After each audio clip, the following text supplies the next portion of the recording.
Сегодня свой день рождения отмечает Вурнарская районная газета «Путь Победы». Вот уже 93 года периодическое издание радует жителей округа интересными и актуальными материалами на чувашском языке.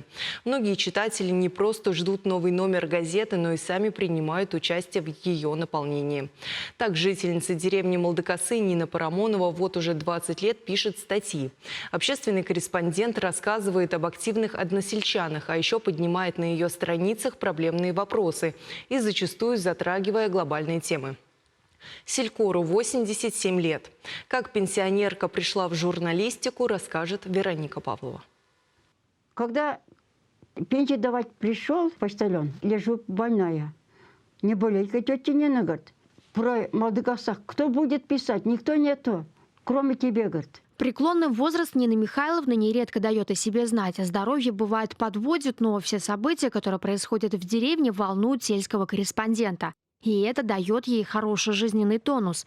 Проложили дорогу, провели субботник, отметили праздник села. Новости глубинки на страницах районной газеты выходят вот уже больше 20 лет. И все из-под пера Нины Парамоновой. Черновик, беловик писать 3 часа пройдет.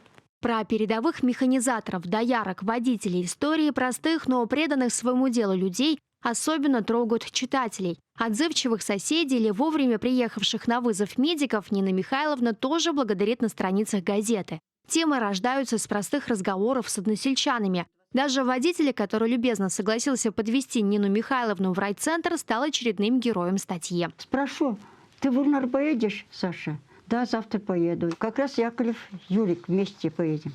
Да, Саша, скоро исполнится тебе 17 августа 70 лет. Вот это слышала я. Ой, хорошо. Тогда вон. Поздравила. Он радовался. Или вот еще пример. Односельчане, супруги Арсентьева, живут вместе 65 лет. Но на свою железную свадьбу так и не дождались поздравления от местных властей. Нина Михайловна решила это исправить и опубликовала в газете биографию семьи. Так об Арсентьевых узнал весь округ. Именно порыв делать добро человеку и привел активистку в журналистику. Вот ее первая статья об односельчанке и материнской любви. Слыхала, что потерялся сын. Исчез. Просто в уме так напишу, думала. Люди пишут, я неужели не могу? Писала я тоже. Все получилось у меня и пошла после этого.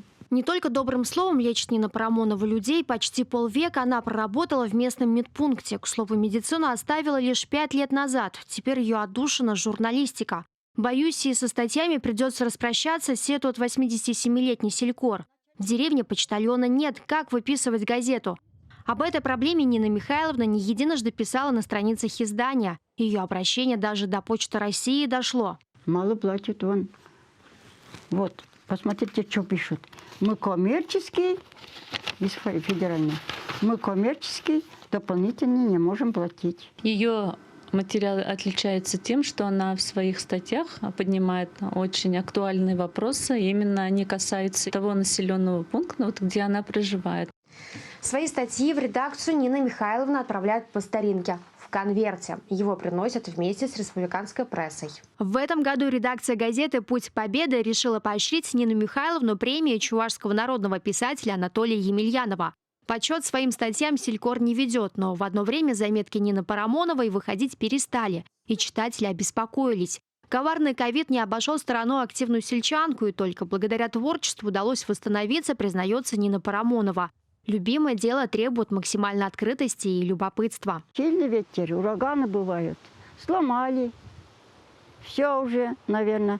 Жалеет лишь об одном, что со статьей про старый дуб припозднилась. Так хотелось ей, чтобы на древнейшее в селе дерево обратили внимание и посчитали возраст дуба. Вот он посреди огорода за сараем. Последнее оставшееся дерево от бывшего леса старожилы велели не трогать. И этот наказ семья Парамоновых по сей день не нарушает. Вероника Павлова, Дмитрий Макаров, Вести Чувашия.